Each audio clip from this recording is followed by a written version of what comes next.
Hello, my name is Cody Price, and I just want to welcome everyone. It is now 1 o'clock, so we will begin our presentation shortly. Today, on May 13th, we'll have our presentation on Secrets to Improve Client-Consultant Relations, given by Gerhart-Fritz, Doug Koch, and Deborah Munkberg.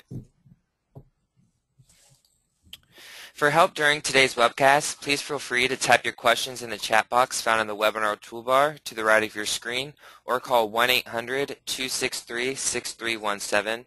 For content questions, please feel free to type those in the questions box, and we'll be able to answer those at the end of the presentation during the question and answer session. Here's a list of our participating chapters, divisions, and universities, and I just want to send a personal thank you out to the private practice divisions for sponsoring today's webinar. As you can see, our next webinar will be on May 19th on new ideas for bike-friendly communities. And I just wanted to point out the webinars on May 25th and June 17th. These were recently added, so if the Revitalized Chesapeake Bay Restoration Program or the Planning for Regional Innovation Clusters interest you, you'll be able to register for these webinars at www.utah-apa.org/webcast, and you will also be able to find a complete 2011 series. To log your CM credits for attending today's session, you'll need to go to www.planning.org/CM, select activities by date, and then underneath Friday, May 13th, you'll see Secrets to Improve Client-Consultant Relations. And then we are also recording today's session, so you'll be able to find a video recording and a PDF of today's webinar at www.utah-apa.org/webcast-archive, and this should be up by Monday. I would now like to hand it over to KK, who will be introducing our speakers for today. Hi, everyone. Thanks, Cody. I wish we could see each other because I'm wondering how many of you are outside with your laptops this afternoon. I am staying inside, but we'll have some fun anyway. I'm KK Gerhart-Fritz, and I am the new chair of APA's Private Practice Division. As Cody said, we are sponsoring the session today. Tell you a little bit about myself and then my co-presenters, and then we'll get rolling. I've been a planner for over 25 years now, and I'm a graduate of Ball State University's College of Architecture and Planning and IU School of Public and Environmental Affairs. I have actually been one of those planners that have worked in just about every venue that I can. I've spent half my career working in the public sector for communities large and small. I also left the public sector to work in the private sector as a consultant, first for a large firm. That's a nationwide firm, and then I became a professor full-time at Ball State for a while, and then went on to found my own planning consulting firm, the Planning Workshop in Indianapolis, and that's what I'm doing now. So I guess I have the ability to kind of look at things from several different perspectives that way. My co-presenters today, first of all, Doug Koch. Doug is a director at RSM McGladrey, and Doug is one of those multi-talented planners that also not only has an AICP after his name, but also is an appraiser and has the credentials to go with that. And he, at his job, leads tax credit investment advisory services, and he used to have his own firm, so he has done the sole proprietor private practice piece from 2006 to 2009. He was at a major firm leading their work, and he has also done a lot of work over the years in other firms. He has worked in the industry leading practice on behalf of investors in low-income housing tax credits, and has helped facilitate their work that way. He comes out of Rutgers University, where he got his undergraduate, and he has a master's in city and regional planning from Harvard, and has been AICP since 1978. So he tops me in the experience. I always like to point out if somebody I know is older than I am. Okay. Sorry about that, Doug. Joining us today is also Deborah Munkberg. Deborah is a planner from the Seattle area, and she also has experience in both the public and private sectors. And for about 20 years now, she's been in private practice, working in firms from very small to very large. And she's been a planner, project manager, branch leader. And then recently, Deborah took a step that many of us have done over the years and decided to jump off the deep end and has partnered with a colleague to open her own small planning and design firm, which is called Innova Planning and Design. And their focus of their practice is on comprehensive sub-area planning, environmental review, complete streets, and health impact assessments. And I will tell you that all of our contact information is going to be available at the end of our presentation, so you will be able to contact us later if you want to. Okay, let's go ahead and move on to our presentation, folks. What is this about today? Well, the first thing you learn in the private sector when you become a consultant is that it's really important to create and maintain good relations with your clients. And as somebody who's been on the client side of things, I can tell you figure that out pretty quickly too if we've got any of you out there that are in the public sector and are looking at it from that perspective. The key to everything is having good relations. And how do you do that? That's what we're going to talk a little bit about today. Okay? Next slide. I'm going to put in a plug, of course, today to join the private practice division because, frankly, what we are is a giant support group for each other. We have a newsletter. You can talk to others about how have you handled this situation. It's not a real threatening thing. I don't feel threatened if I'm talking to Doug or Deborah in other parts of the country because they're not in my market and I don't have to worry about competing against them. So it's a great opportunity to really get to know and have some support in what you're doing for you private practice planners out there. In case you're laughing at the sign, this is an Indiana sign, one of my colleagues down in Monroe County. So this is the kind of thing we face sometimes in our communities. All right, next slide. What we're going to talk about today is the client life cycle, and we're going to go through how you start the relationship with the client, how you grow that relationship, and then how you end up creating the long-term relationship. Okay?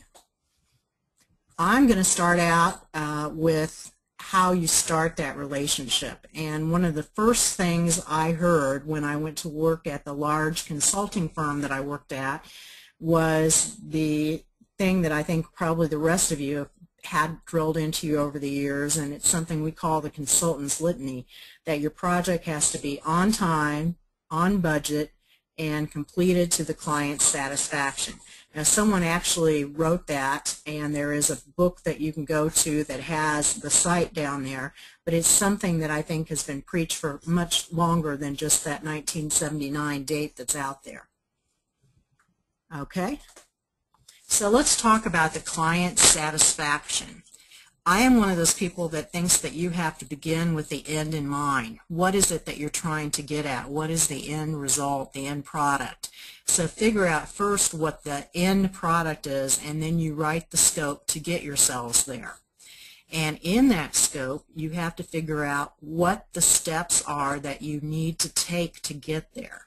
You scope it out step by painful steps. Sometimes they're little baby steps, but the more you scope it out, the more you talk about it, the better off you are. And then figure out what other things are going to happen. And sometimes those are things that are out of the scope and out of your hands, but you need to know what those things are so that you get a realistic view of what's going to happen and the process and the timetable and so forth. Okay. Next slide. Talking about being on time. That's a tough one sometimes because sometimes it is almost out of our hands as consultants how things work.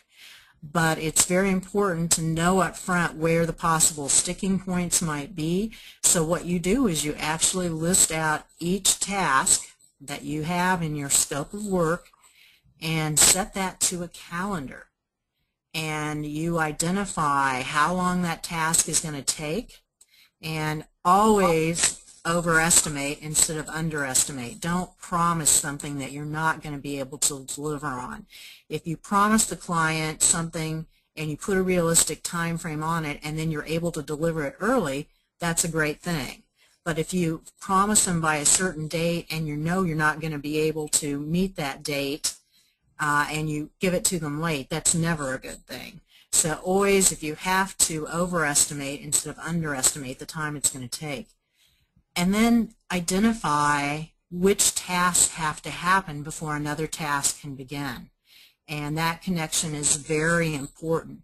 And knowing who's in charge of making those tasks happen is also very important. So again, that you can identify where these crucial points in time are and know that you're going to have to give some special attention to making sure you meet those target dates.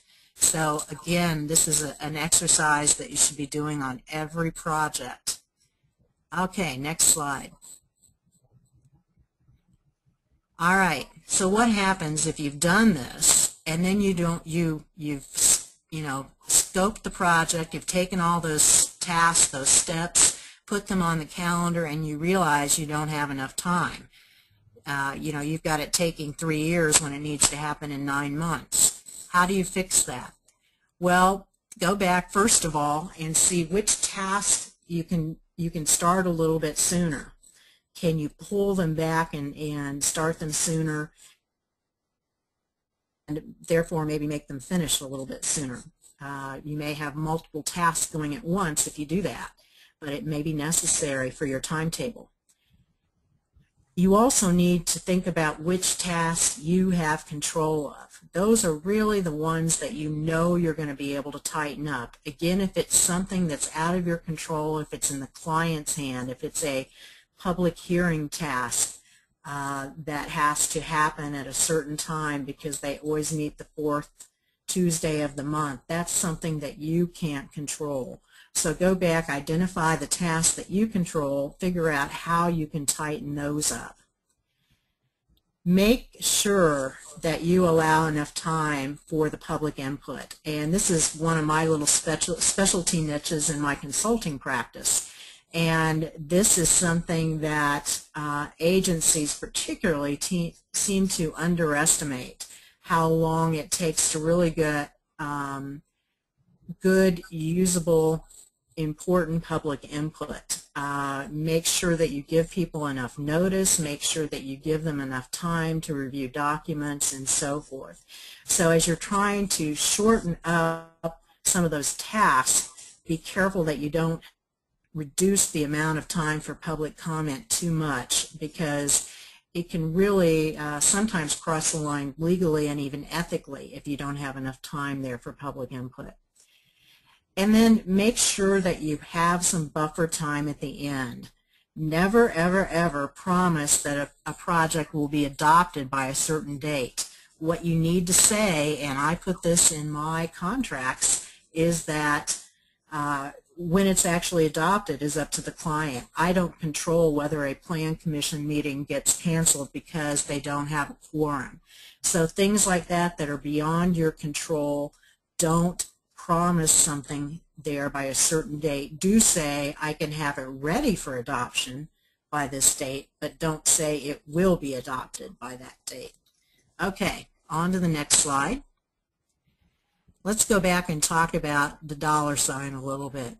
Again, the budget, same kind of exercise. We're going to take each task that we have scoped out in our scope of work, every little step that we take, and we're going to list that on the budget.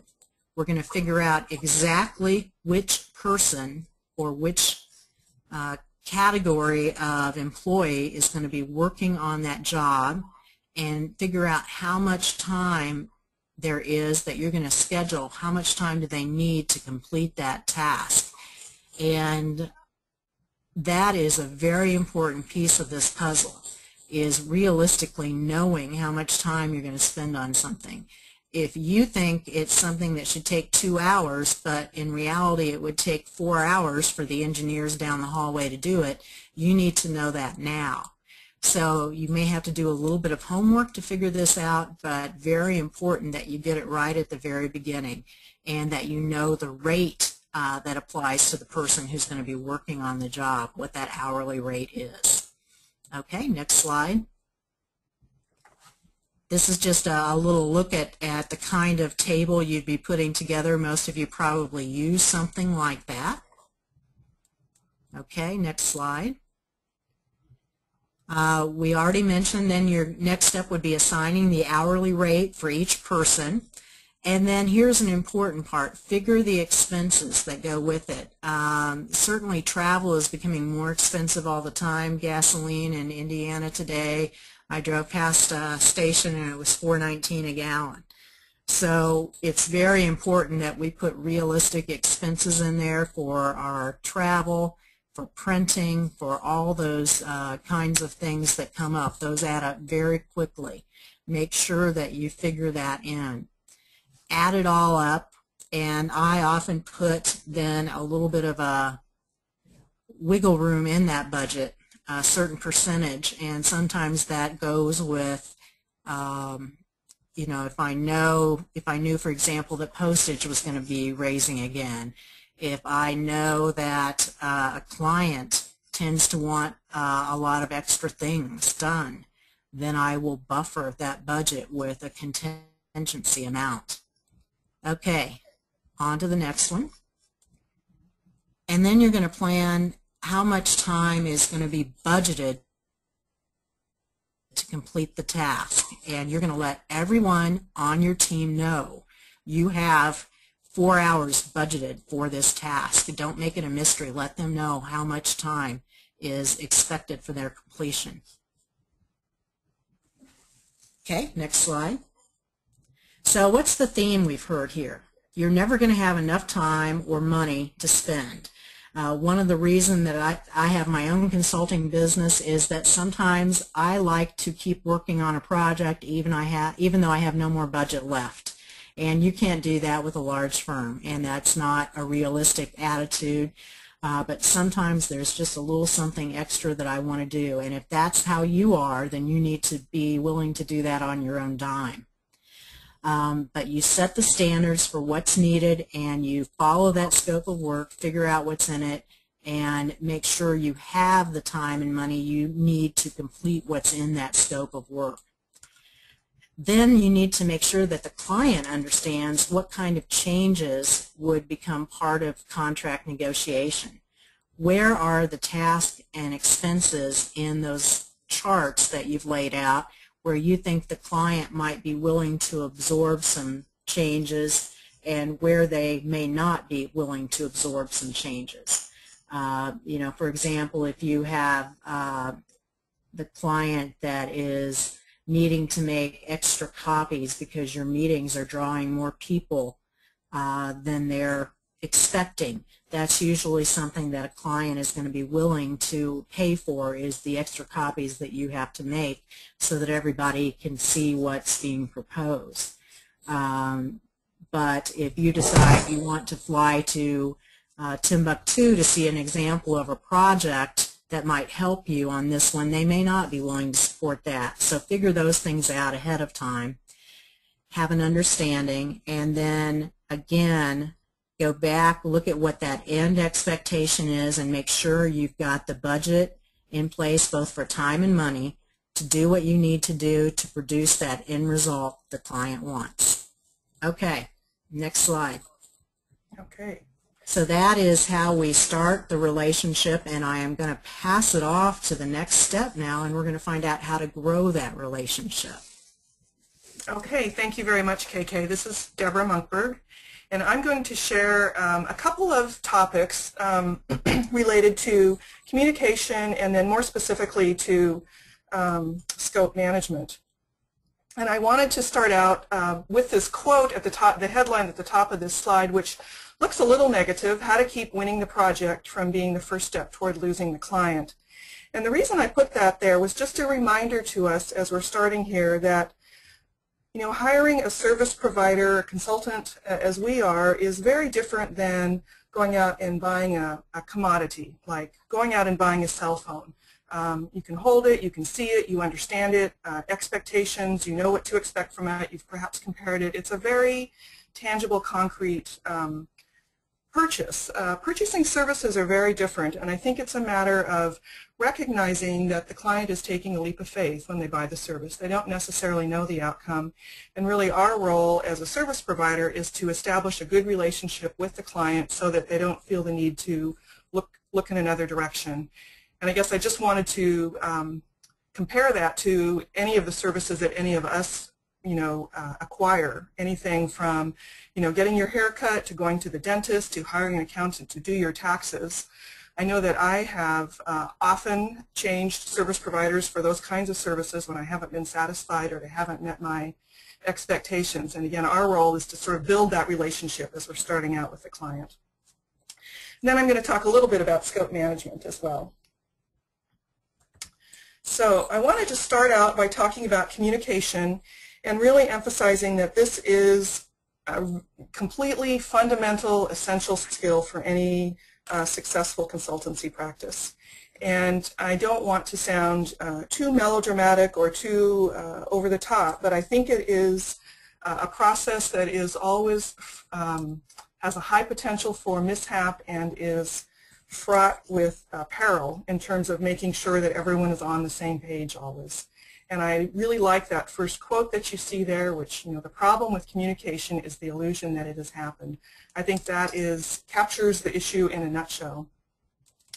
The second quote there, I just wanted to,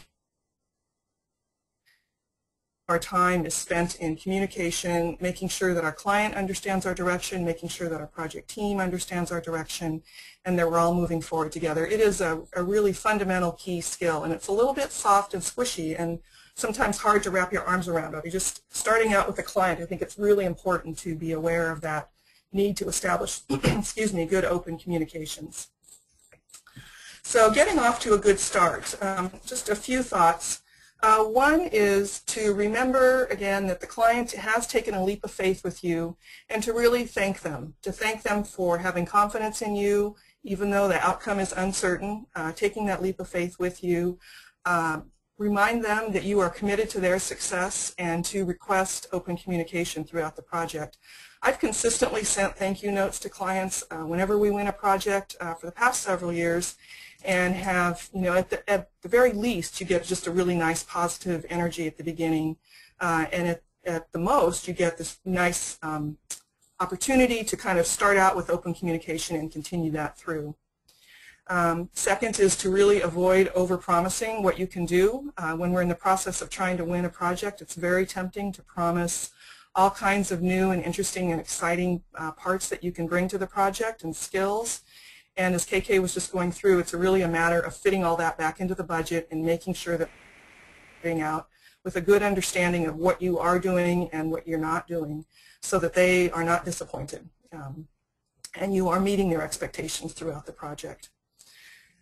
Sharing your successes. When a project is running very smoothly, the client may not really know what's going on. It may be humming along very nice and smooth, and you may be beating deadlines, you may be saving money here and there. It's really good to share those kinds of successes with your client. Let them know, hey, we're a couple weeks ahead of schedule on this, so here's the ramifications of that, or we've saved a few $1,000s on whichever task, and we may have some opportunity to provide some additional benefit to this project. Share those successes with your client so they understand the value that you're bringing. And then stay present with them. Again, a service is not like a product. They're not picking up the cell phone every day, or they're not picking up your project every day and seeing it and reminding themselves of that success. So just stay present with them, stay in touch as the project ends, and make sure that the value of your service that you can provide to them is not forgotten. I wanted to talk a little bit about this book. Some of you may have read it. I read this about a year ago. It's called Getting Naked, a business fable about shedding the 3 fears that sabotage client loyalty. It's by Patrick Lencioni. He typically, some of you may have read other books by him, he writes fairly short books that are quick reads. Excuse me, they are told in the form of a story, and then he comes back and sort of highlights the high points.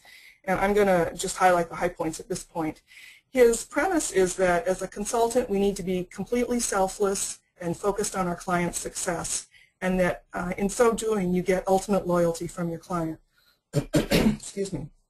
So he talks about some of the fears that keep consultants from achieving that kind of complete loyalty and kind of oneness with their client. Fear of losing the business, fear of being embarrassed, and fear of feeling inferior. And I just wanted to touch on each of those. So fear of losing the business. Some of the conventional wisdom is that you can maybe tell your client a little bit, maybe tantalize them with what you can do for them, get them intrigued, get them interested, and that's a way to sell yourself and sell your business. And that if you sort of reveal everything to them, you're giving them the skills to go do the work, and it may not be in your own interest. The approach that Mr. Lencioni recommends is that we always approach our clients consulting instead of selling, and that regardless of whether we're under contract or not, we are working as though we are consulting with them, and we just start serving them immediately. And that sometimes that does mean that they may walk away and do the work themselves, but that 99% of the time they will come back to you because they respect what you've done and will seek your expertise in what you're doing. And I have an example of doing that. In Washington, there's a particular path in environmental review that's provided to local governments that's a little bit unique and a little bit like a black box to many jurisdictions. There's a lot of interest because it's related to economic development. And in going out and talking to jurisdictions about that, I have actually a few years ago created sort of a notebook that is basically a step-by-step guide for how you go through this process. It shows work examples, it shows sample ordinances, it shows sample public meeting materials. It's about a 2-inch binder that I've taken around to different clients to show them and actually given them the binder as part of the discussion. And I think there's been one instance where somebody took that and tried to replicate it themselves as opposed to working with us, but in every other instance, it's probably 10 plus, we have ended up working with that client and doing that work, which we showed them pretty transparently what we were going to do and really how they could have done it had they been interested themselves. So fear of losing the business, the premise is that if you're truly consulting and looking for your client's interests at the outset, the business will come your way. Fear of being embarrassed. The thought here is that if you are part of a team and you are truly interested in getting all the ideas out on the table, that you will not be concerned about you won't filter yourself, essentially. You won't ask the question that you think might be the dumb question. You won't be concerned about not having all the answers immediately.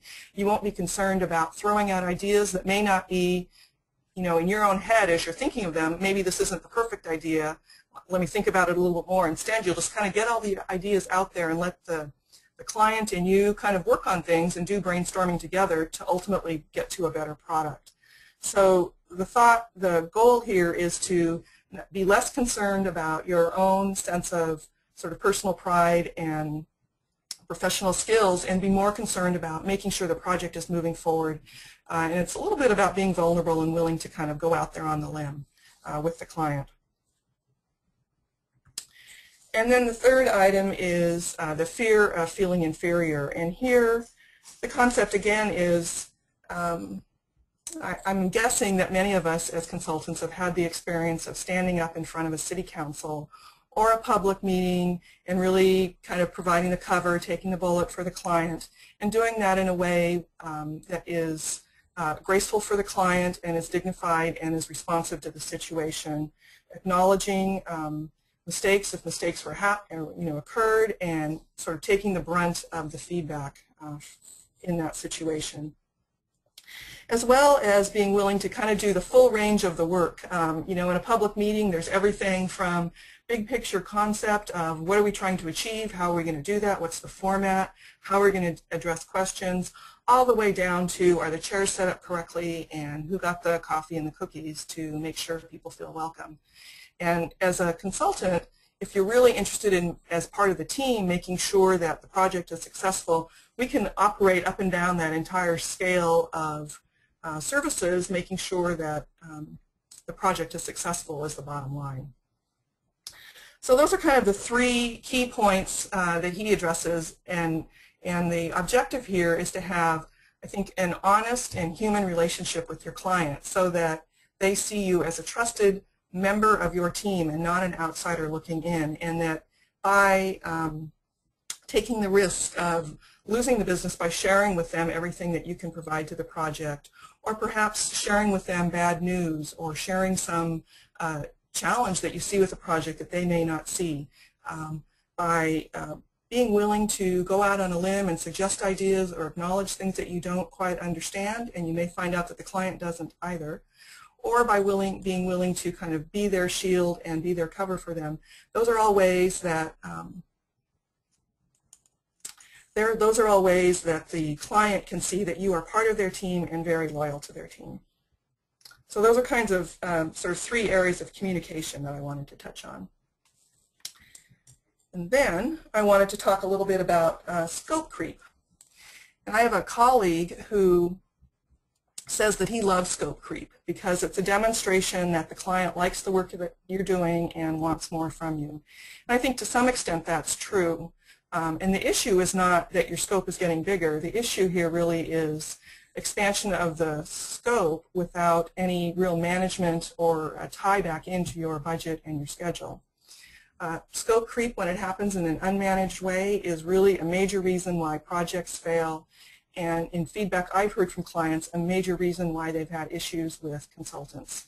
Project surprises late in the game, deadlines that don't get met, unexpected requests for additional funding are all things that are detrimental and can really damage your relationship with your client. So why does it occur? Typically, scope creep happens in sort of a death by 1,000 cuts. It can happen for a lot of reasons. It's usually very small changes that happen, and you may think, here's the one small change, and it's not going to make too big of a difference. However, those do pile up over time, and you're ultimately looking at sort of a larger change. There could be lack of clarity and detail in the original scope. KK talked excuse me, quite a bit about putting detail and being very specific and clear in your scope and your budget, what you're doing, what the client's doing, and how much of all of that's happening. How many meetings, how many deliverables, what kind of turnaround in terms of review time. All of those kind of very specific nitty-gritty details get written down at the beginning. It helps kind of define whether or not the scope is even expanding or creeping. I think there's also a tendency on the part of consultants and service providers to really want to please the client and to do well. And it gets in, I know I've had this issue, it gets in with your own personal pride. I think I can handle it. I think I can make this happen. And before you know it, you're in a situation where you're struggling a little bit to kind of keep everything contained within the scope and the budget. And again, it's not necessarily a bad thing. Often it can't be avoided. Political conditions change, funding changes, schedules change, all sorts of things can happen differently than were anticipated at the outset.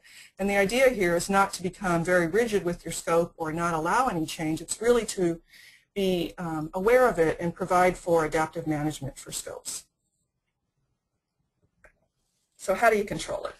As KK said at the outset, really getting into a lot of detail and a lot of specificity at the beginning about how things are going to be done, what the tasks are, hours, deliverables, how many people in attendance at meetings, all of that, to the extent that it can be defined at the outset, really does anticipate and help minimize potential for unmanaged scope creep.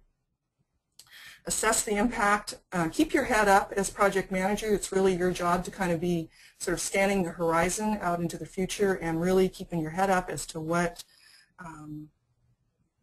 is the likely impact of changes as you're moving through the project. And these last 2 bullets relate to having a good relationship with your client and being able to be honest and share your true feelings about what's happening and providing for the best of the project. So more specifically, ways to think about managing scope is, as you do a project kickoff meeting at the very beginning with your client, discuss the potential for scope changes at that point before they've even happened. How do we want to handle this? What happens when there are changes? And we want to talk about how to incorporate those into our scope and budget. Set up that process before the issues even happened, and you've got something to fall back on when they start to happen. Some ideas, I've had clients who just want to be notified via email so that they can say yes or no.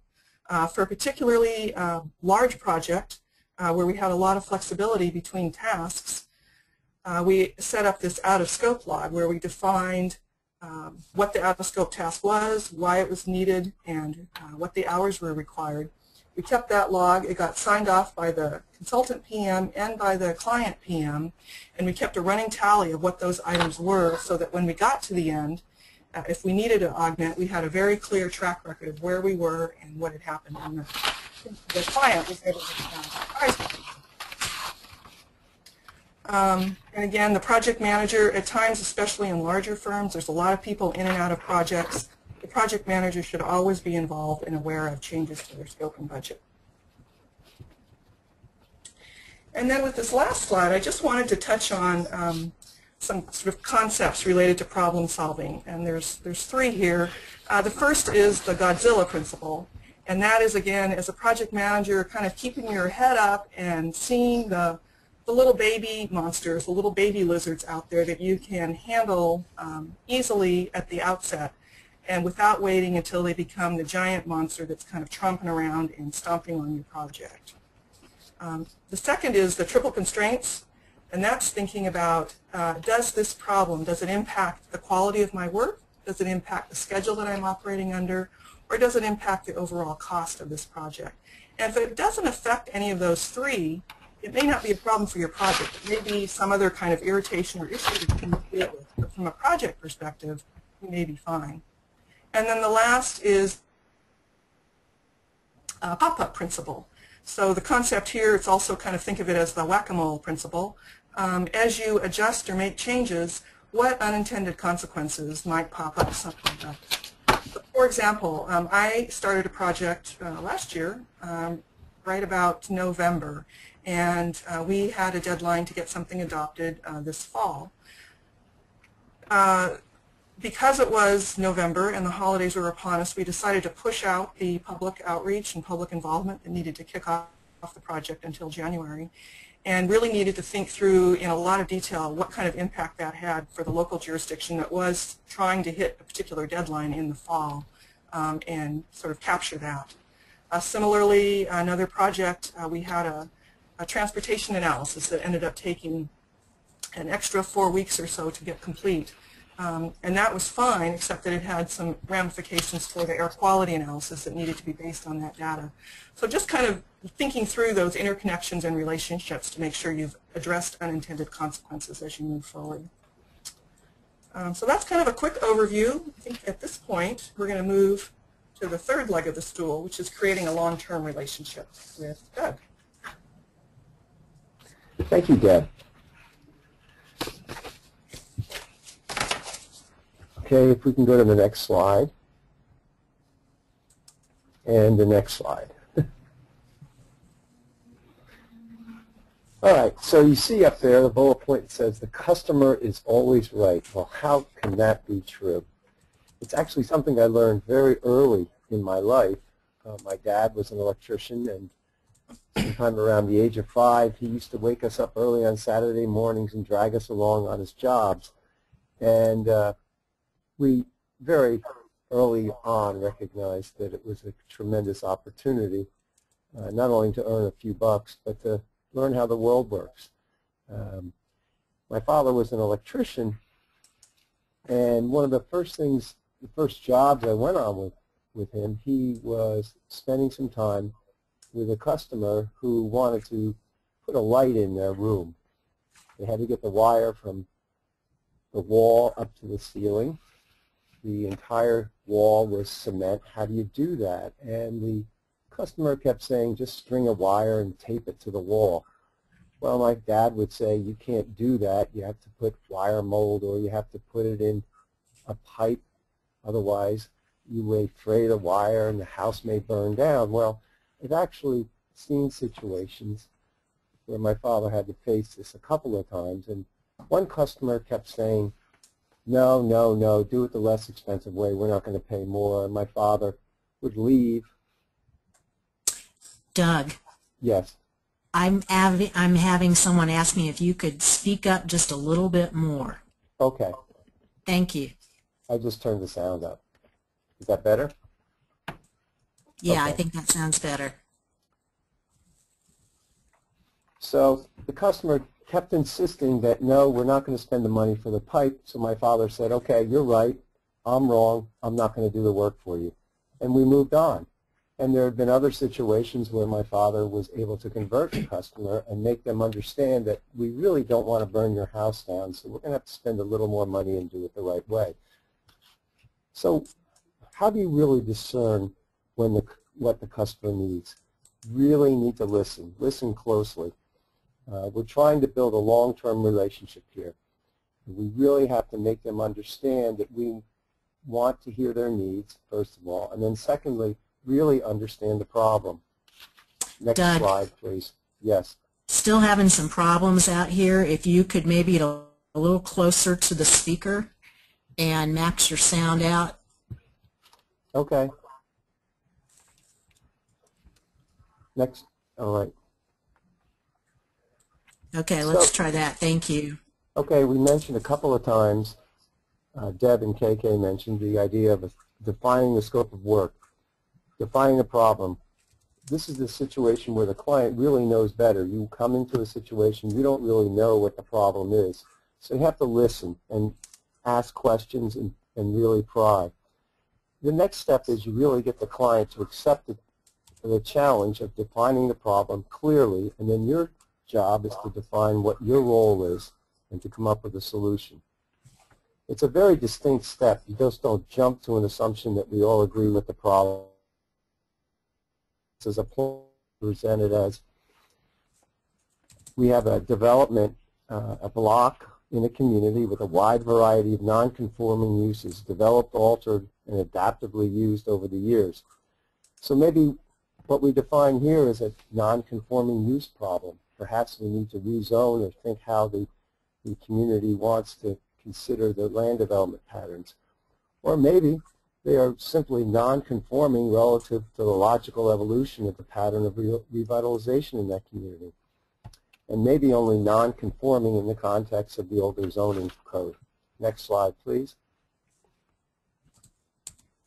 So what the advisor knows better is a technical aspect. We have a diverse and deep toolkit, and we should make use of it completely. We also are able to do what I call a contribution efficiency. We understand very clearly administrative codes, legal precedent. We are able to solicit input, seek constructive criticism, and create dialogue in order to understand the problem deeper. So in the example I just gave before, you have an ability to discern the pattern of land use development in that particular block and understand how the utility of the uses are applicable to the neighborhood and how it works now.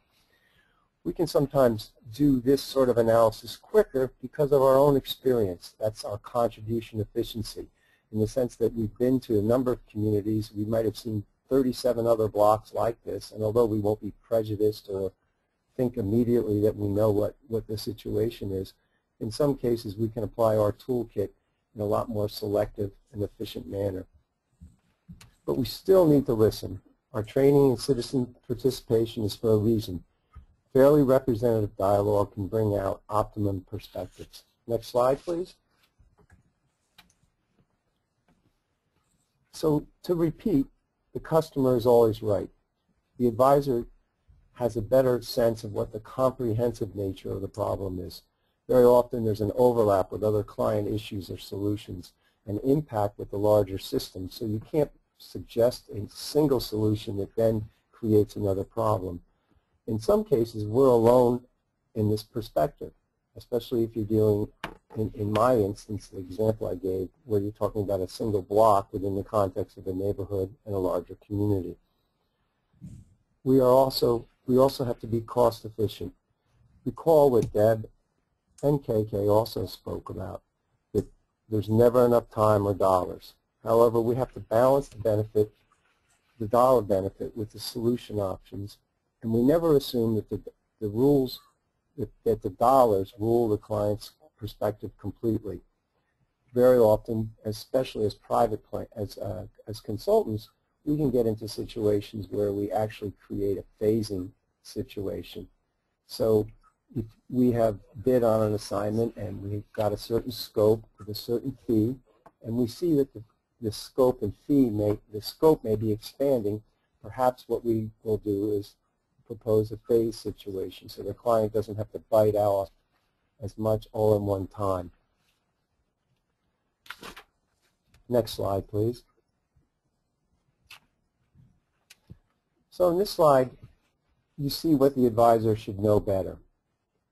You see the Venn diagram has two circles, and in the one circle saying ethical considerations and the second being client solutions.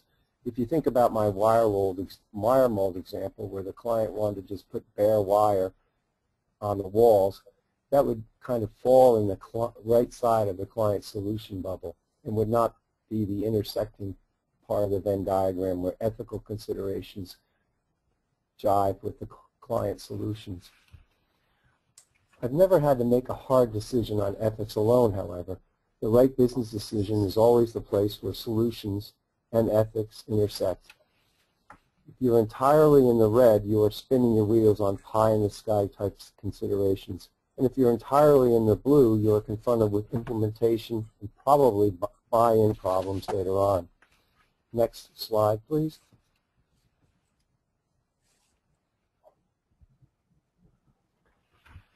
Again, let's continue with the theme, the customer is always right. Keep an eye on the contract and the budget. It's a thread throughout the relationship. If you've written out the scope correctly, then you should be able to refer back to it and see where you have to check. Especially when you're working in a situation where you have more than one client, where you're involved perhaps in a citizen participation situation, or perhaps you're working with a community panel. You have to listen, take criticism, and let it bounce right off. Sometimes the team needs to cool off, maybe to defer, delay a conclusion, and set a future date for resolution. Client satisfaction is always more important than maintaining the schedule, always. KK mentioned that one of the 3 tenets of good service is maintaining the schedule. I'm not saying that schedule maintenance is not important, but if you get to a situation where you are not satisfying the client's needs, then perhaps you have to go back and talk to them about changing the schedule, or perhaps about re-altering the scope. Next slide, please. Face-to-face communications is always important. There's been a tendency in the last few years with an over-reliance on email. It's good to keep your client in touch with continual emails about where you are, but frequent phone calls are also possible. I have one friend who has a consistent and thorough market analysis report that they do in 200 pages. Even their executive summary is overwhelming. But he also creates a YouTube video, and he sends that as an executive summary to his clients. And his clients really appreciate it because it helps them understand what he considers important by the personal contact they get through a video. Next slide, please. Measuring success. Obviously, a lot of this is very straightforward. The metrics seem simple and consistent. Repeat work, referrals, examples. If you are in a 2 or 3 phase project and all of a sudden you jump to the 4th and 5th phase, then you've satisfied the client's needs. It's always more profitable to maintain clients than to win new ones. I had a boss, for instance, that handed me a nonprofit client who was 2 years in the business, and it was a fairly new community development corporation. Because he knew he could not make the big dollars off of them, he handed the assignment over to me. It was early in my career. But in a year and a half, I had made about $120,000 with this client by doing a 4 to 5 phase project and satisfying their needs in terms of getting them additional money, satisfying some of the community goals that they had identified, and also identifying creating greater exposure for them in the community. Next slide, please. Okay, Deb and KK both referenced some great sources. You see the source that I'm referencing here. It's called Making Rain, The Secrets of Building a Lifelong Client Loyalty. There's a number of self-help books out there and good business consulting books. This is one of the ones that really struck a tone with me, and it has a lot to do with a high sense of ethics and a high sense of customer service that Andrew presents in the book. He identifies 3 potential advisor roles. One is an expert for a hire. As technicians, we have the knowledge to provide information to our clients very well. That's the first role. The second role would be as a steady supplier. So we've been able to provide this technical assistance to clients, and they trust that we know what we're talking about, so they come back to us. But what we really would ascribe to is becoming an extraordinary advisor. That's someone who a client constantly turns to because they trust them to be honest, thorough, and also an expert. Next slide, please. Andrew identifies 3 main drivers of client loyalty: the value you add, the degree of trust you develop, and the extra mile you're willing to go. Next slide.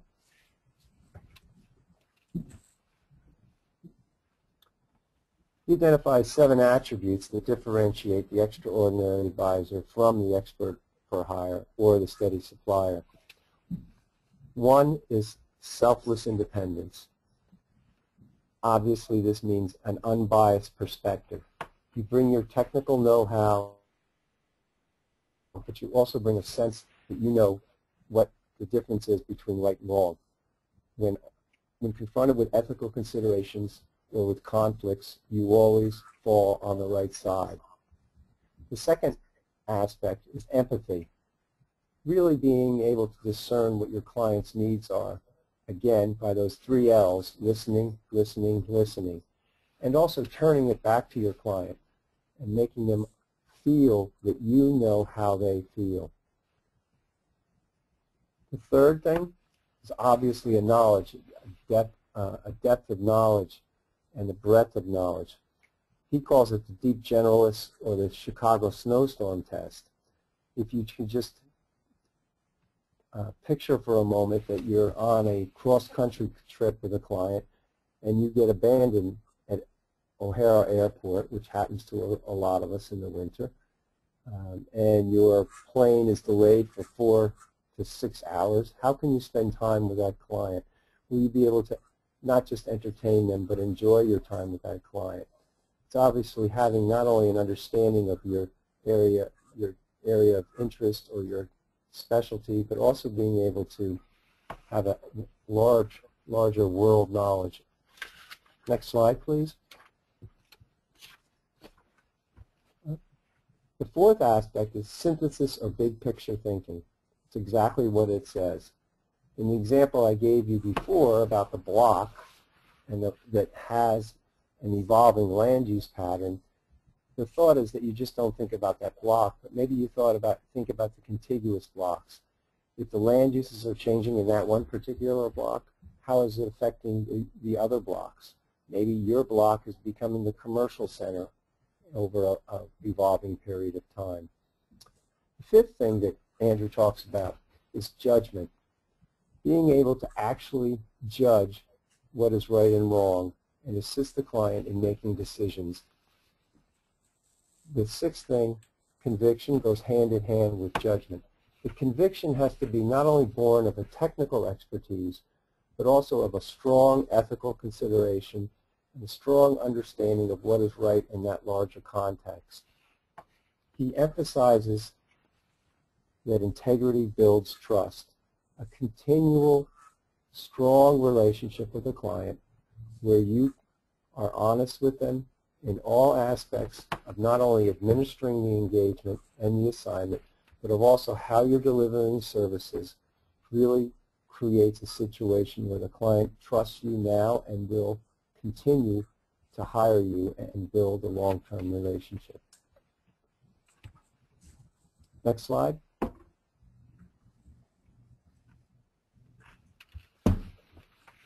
So we're at the point now where we can wrap up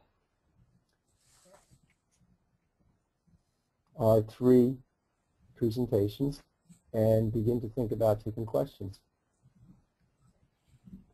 All right. I'm going to jump back in and just kind of remind you about those different steps that we had in our relationships. And by the way, I hope some of you are realizing, based on some of the books that Deborah and Doug told you about today, that we as planners need to read beyond what's on sale through APA.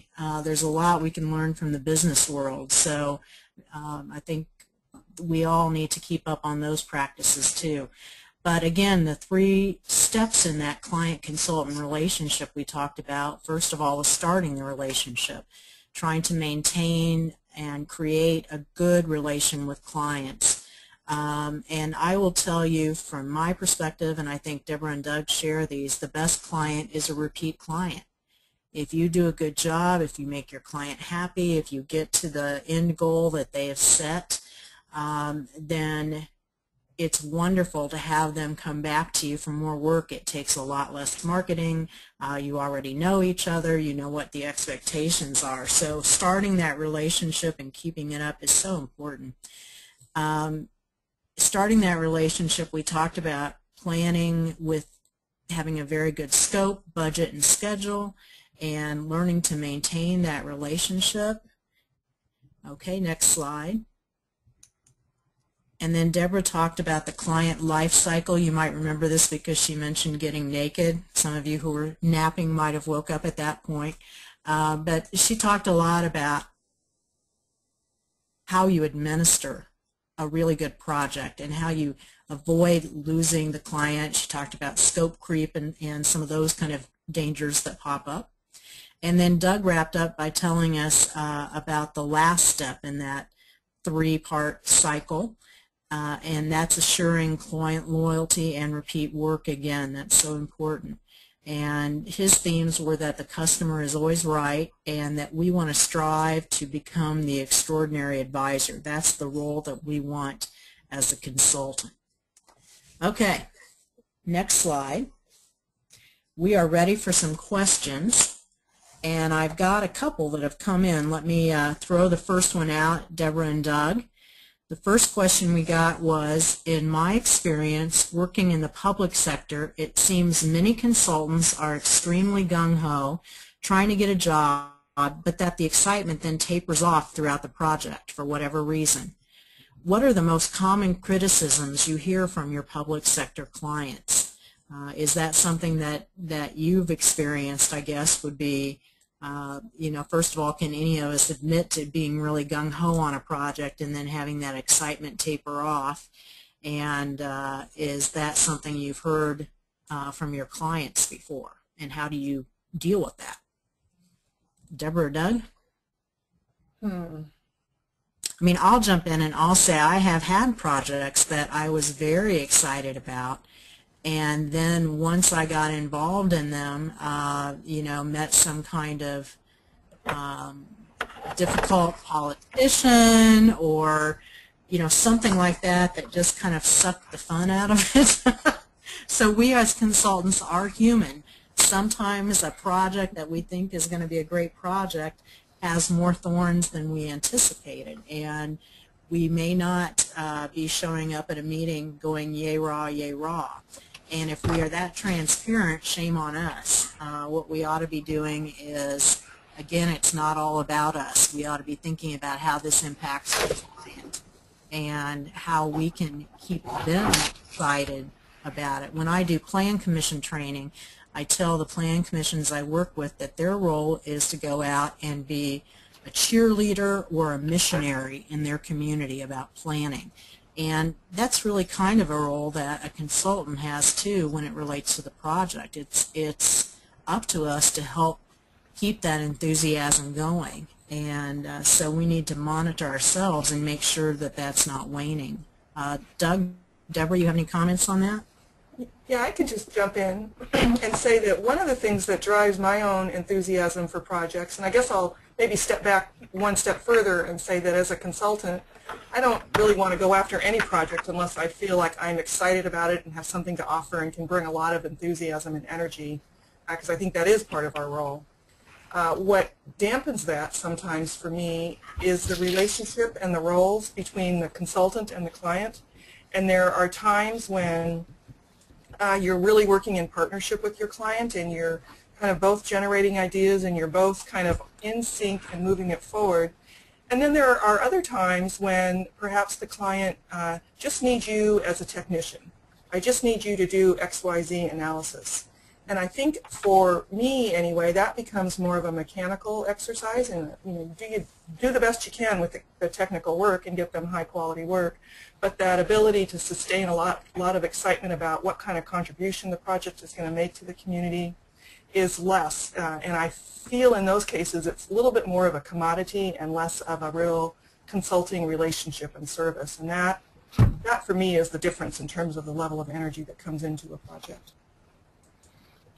I think what I could add is, if you go back to my slides, the 7 points that Andrew Sobel made, the third one he made was the knowledge, depth, and breadth. And really, the consultant should have a sense of wonder or a sense of wanting to go on this voyage of discovery, trying to define the problem, trying to come up with solutions. And I think for public sector clients, if you're sending out RFPs, for instance, very often the RFP will be answered by a slew of potential consultants. When you go into the interview process, try to discern whether they have that sense of wonder, that sense of desire to go through the discovery, or if they're just in it for the time and money that's involved. And I think you can pick up those sort of passionate points with some key questions and some really good interview techniques. Okay, let's move on. We've got several other questions coming in, and I want to make sure we answer as many of them as we can. Our next one is, can we talk more about what is actually the opposite of scope creep? And that's when the scope is clear and precisely written and the consultant agrees to it, and then you realize they didn't understand how big the project is. There's not enough money to pay for it all. And in this case, there's no opportunity for additional funding. It's especially hard as the consultant is a professional friend. Ooh, that's always harder in those kind of situations. So what we've got here is that the scope is clear, it's precisely written, we agree to it, but it's a funding issue. They want apparently the moon, but they can only pay for a little piece of cheese. So how do we handle those situations when we run into those with clients? That's kind of the story of things these days, isn't it? It seems like every project is like that right now. Yeah. Huge expectations and very limited budget. And I think I'll just toss out what I have done in the past on that is as we're preparing the scope and the budget, we're talking to the client as we're doing that and recognizing that it can't all fit and seeing where it makes sense for us to share roles and share work.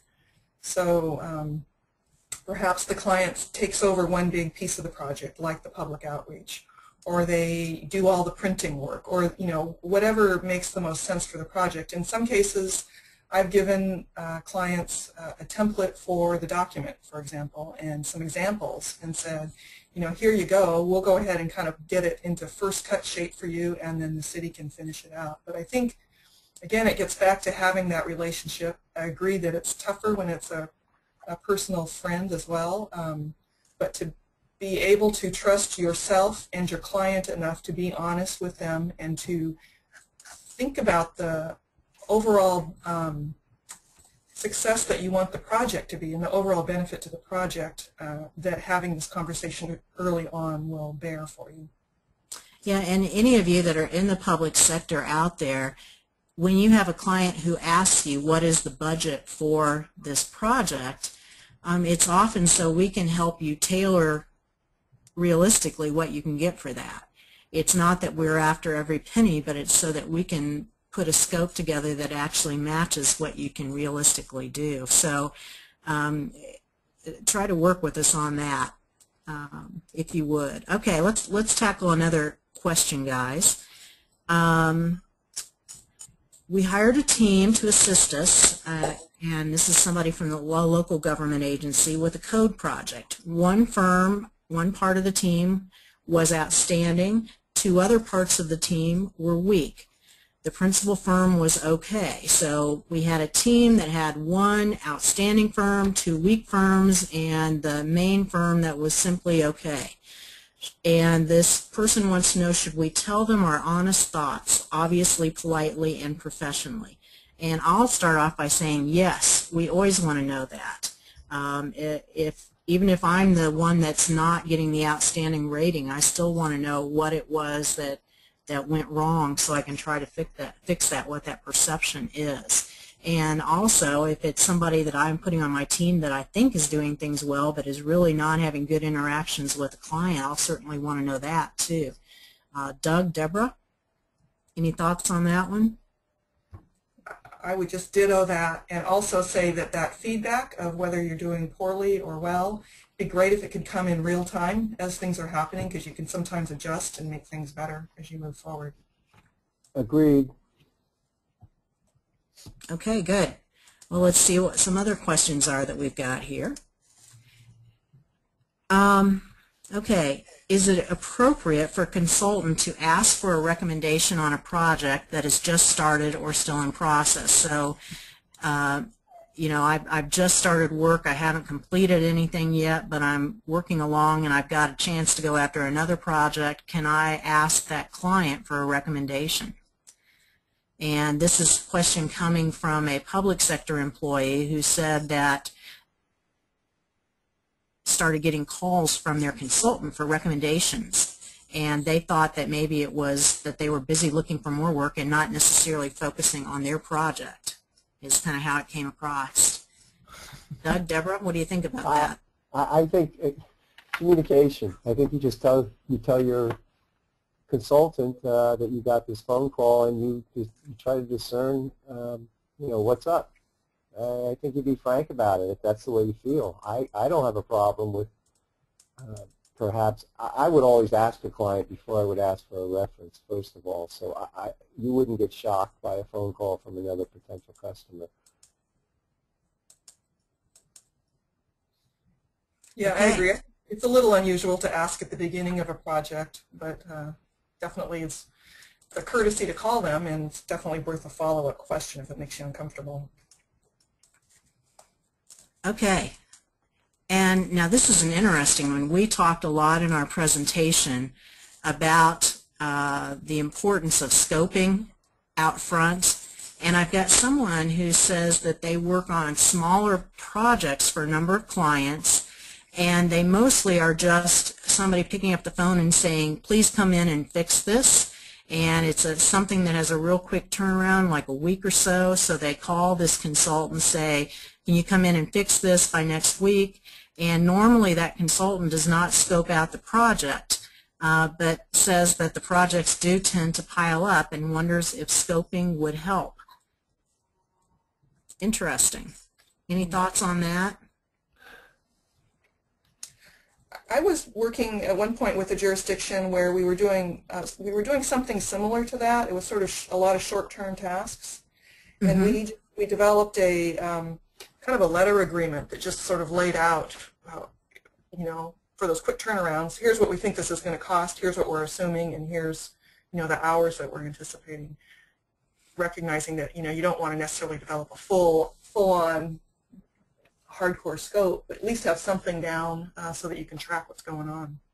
Right, and I've ran into this when I've done on-call services in the past, where you have a very fuzzy scope of work because you're not sure what the client is going to want you to do. And some clients, frankly, I felt comfortable enough with them to have a really fuzzy scope, which would basically say I'll do whatever they want me to do as long as they pay me, kind of thing. Other clients I've not felt so comfortable and have wanted to put some kind of at least minimal kinds of things in that scope. So that's an interesting situation. So KK? Yeah. What was it that made you less comfortable with some of those clients and wanted to? Ooh, That's a good question, Deborah. It is, in fact, some of the things that we have talked about today. Knowing that it's a client, for example, who was always expecting a lot of extras on the side would make me nervous. A client where it wasn't clear who really was calling the shots, you know, that there wasn't an identified client project manager or client contact, and so I was hearing different things from different people. Those kind of situations in my own past have made me a little hesitant about just blindly agreeing to go out and do whatever.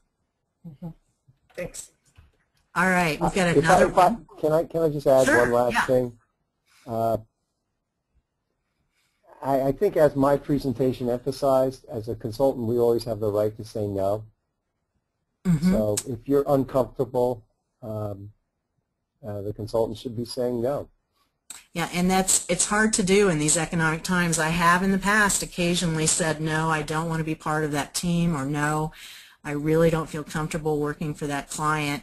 I haven't had that come up lately, and it's harder to say no in these kind of times, but sometimes you're right, to keep to your own set of ethics and to do what you need to do and be able to look yourself in your mirror, you do sometimes have to pass on a project, and that's a hard thing to do sometimes. Good point, Doug. Okay, we've got another question that came in that says, how do you manage working with a client when more than one consultant's involved? Sometimes on a project, federal agencies do this to help spread the work around. And so how does that work? And my big thing would be, first of all, there needs to be regular coordination and communication. The right hand needs to know what the left hand is doing, and if that means that there's an all-consultant meeting once a month, if that means that there is, you know, copies sent on all correspondence, whatever it takes to make sure that the communication and the coordination is in place is really important. And I've been on many situations like that. I've been on what I would call forced marriage projects, where I've had a community that says, we like you and we want you to work with this other agent or the other consulting agency, and so they force us to work together on a project when we've never worked together, and both were hoping to get the project for ourselves. So I've had to live through that, and I've found the importance of actually building that communication and that coordination, and ending up being able to work with them again and building a good relationship out of all of it. Other thoughts on that? Something else that I've done in those situations is, at the beginning of the project, we've held what you just described, KK, kind of an all client, all consultant team kickoff meeting, where we actually come to that meeting with a project charter that lays out really clearly for everybody, here's the scope, here's the schedule, here's the budget, here's all the different roles, here's our protocol for communication, you know, reiterating here's the goals for this project, and kind of just making sure that at the very beginning there's a very clear project charter for how everything's going to be run, and being able to go back to that as the project progresses to make sure communication stays clear. Yeah, I think that's a great point, and just for your information kind of thing, I always do a project kickoff meeting. I just think they're really important to do, so that's something that's always part of my scope, is to do a project kickoff meeting. Okay, let's see.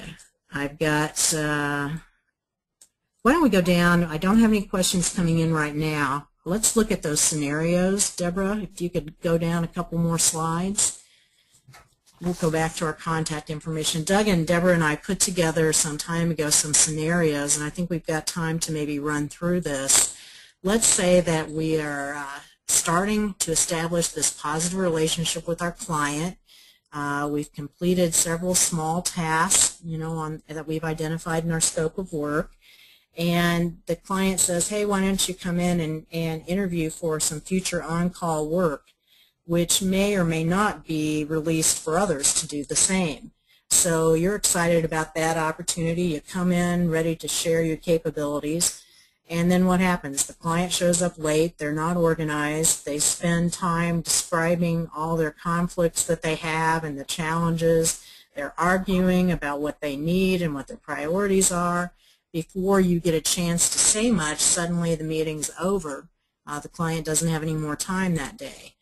Although it's positive that they got all that out and discussed some of these internal conflicts that they have, it was really an inconclusive meeting. So what should you do next is the question. Doug or Deborah?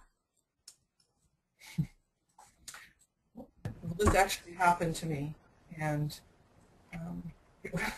it was a very weird situation. We actually sat in the meeting for an hour and a half, well, for a half hour waiting for people to show up, and then for about an hour basically nodding and listening to them as they kind of debated things amongst themselves, and then they all left. And it was this weird feeling of, well, now what do we do? And ultimately what we did was call them back up again, call our contact back up again, and kind of talk with them over the phone about maybe breaking it down rather than kind of trying to cover all these broad topics, trying to focus on what their couple highest priority tasks were and having a more focused meeting on those, which we ultimately did. Okay, I think that's good. I think if we want to work for them, then it would help if we were proactive and help them get organized about what they needed, and that would certainly reflect well on us by helping them do that. That was actually our other question, KK, was do we actually want these guys as a client, because they were kind of wacky. Okay. If I could just add, it brings up another topic, and sometimes when I'm teaming with other consultants, I will go into a meeting and I just close my mind when I do not see them taking notes. So you're starting to see how the meeting is evolving and some key points are being brought up. And so if you suddenly run out of time and you've taken all these notes, then in essence the meeting hasn't ended. If you haven't taken notes, then you're stuck. So especially if you're going into meetings and you have a full staff and maybe a junior employee with you, designate someone who will definitely take notes. And if you can, ahead of time, set them up with an outline on what the key points are that you want to have them take notes on. Okay, guys, we've got some other questions that have come in now since I said we were kind of slow on questions, so let's try to hit a couple of these. During these tough economic times, should a consultant eat some of the costs to get an initial job in hopes to get additional work in the future? And I will start that off saying in Indiana, times are still very tough here economically, and there are firms I know that are doing planning work and not making a penny off of it. They're actually losing money just to keep some people on staff, hoping that maybe what they're doing may result in some engineering work down the road, things like that. So I know it's happening in my market.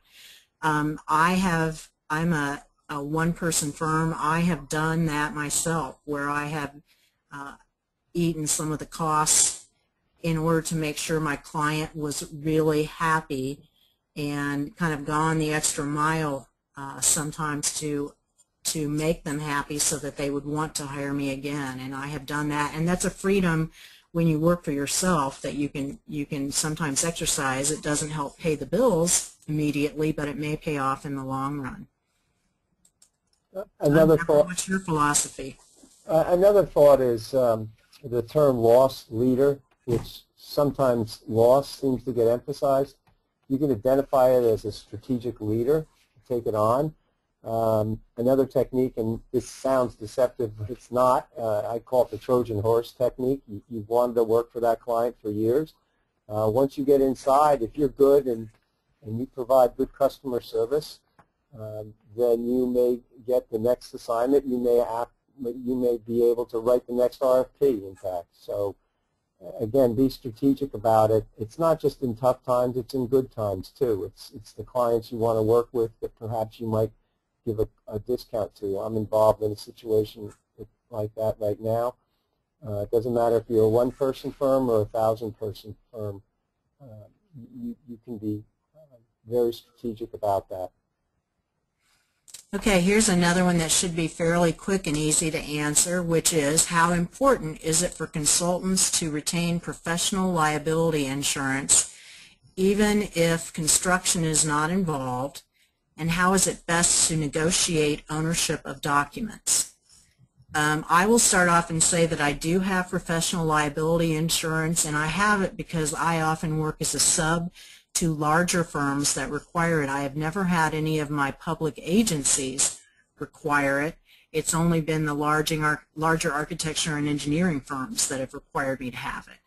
And I will tell you that when I got it, I shopped around quite a bit and saw a huge difference in the prices.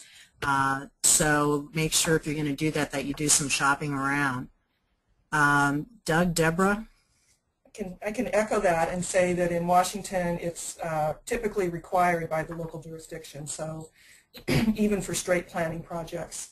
And so yes, we have that, and I'll echo the shop around. I think it's hard sometimes for the insurance companies to define what planning work is, and so you get really wide variation on costs.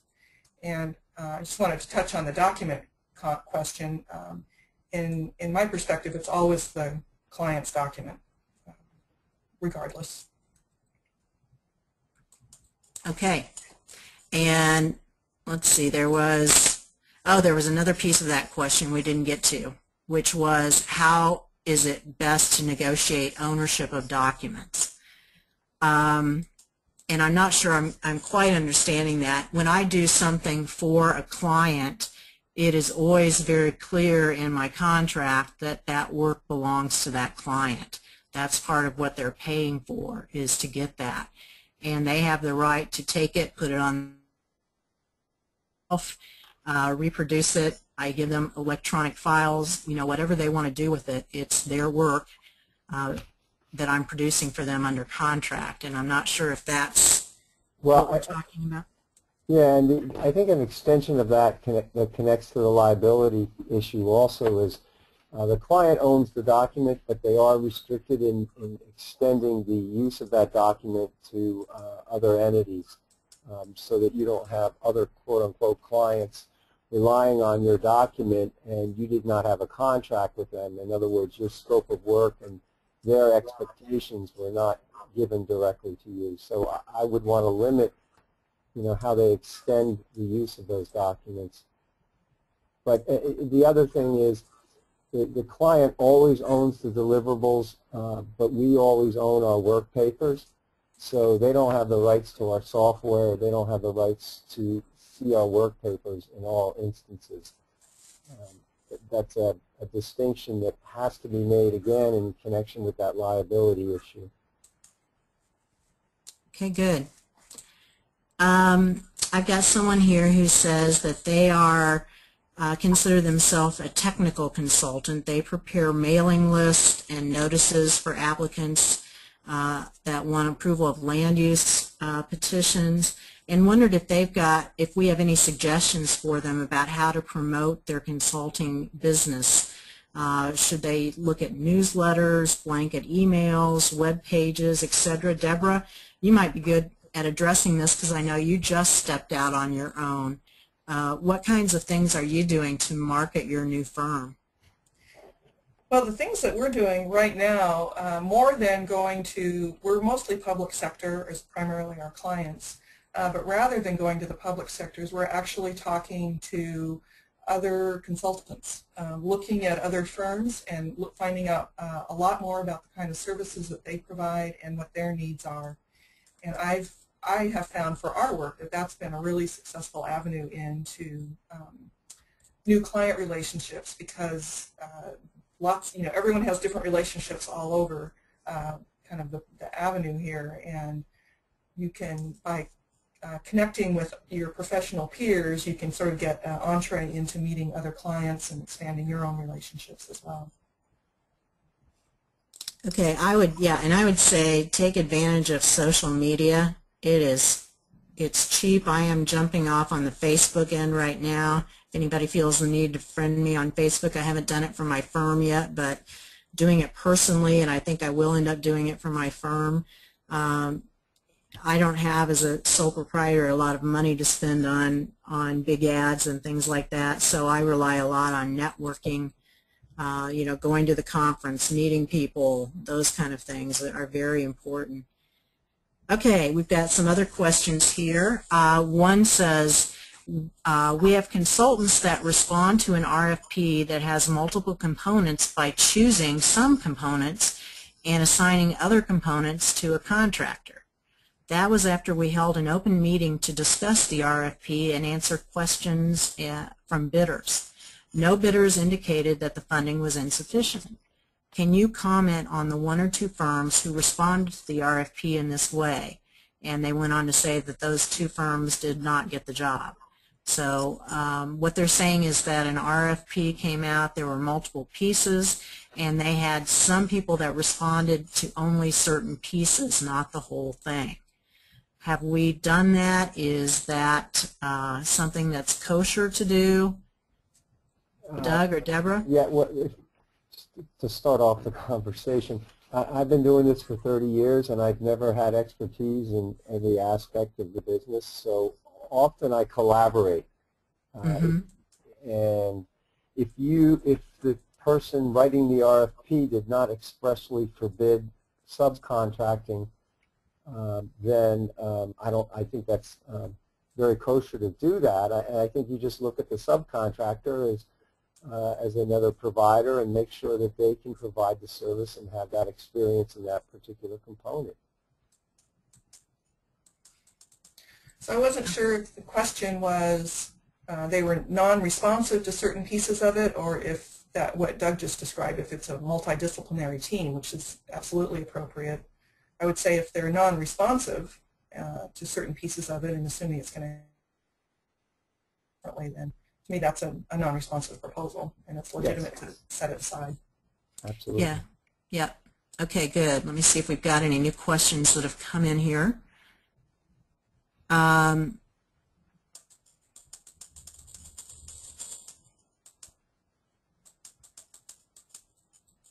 Okay.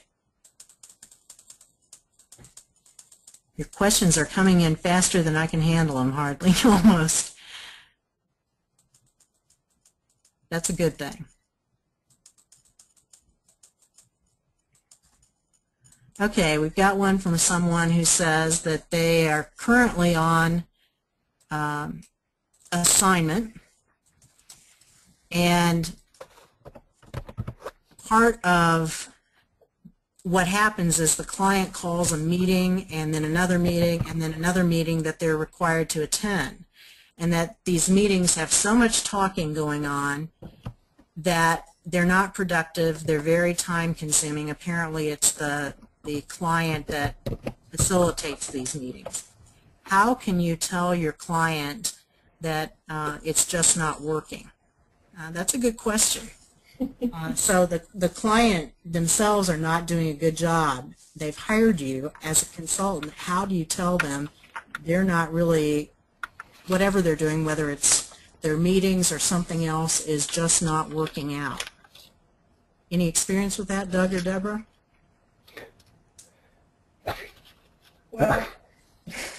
Well, I mean, I will admit to that. I will admit to a couple times over the years pulling a client to the side, and I will say that where I work, it's a very small market. We all know each other. You know, it's a little bit incestuous sometimes in the Indiana and regional area that I work. So a lot of these people I know on a friendly level because I've been on, you know, chapter boards with them, things like that over the years. And there have been a couple times where I've had to just pull them to the side and say, you know, that just, I don't think that went over well. And I think we need to put our heads together and figure out, you know, how we can make this meeting more productive, and then we've got more time to actually accomplish your goals that way. And you know, if you'd like, I'd be happy to put the agenda together for the next meeting. so by being proactive and offering, pointing out to them that the time that you're burning on these meetings is not really helping them reach their goal, trying to say that in a way that doesn't hurt their feelings, but tells them that you're willing to help them with this task, might be a way to go.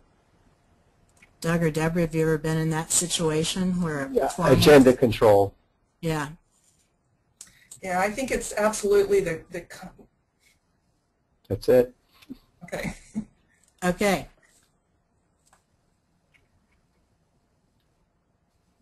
Yeah, Thank you, guys. everyone.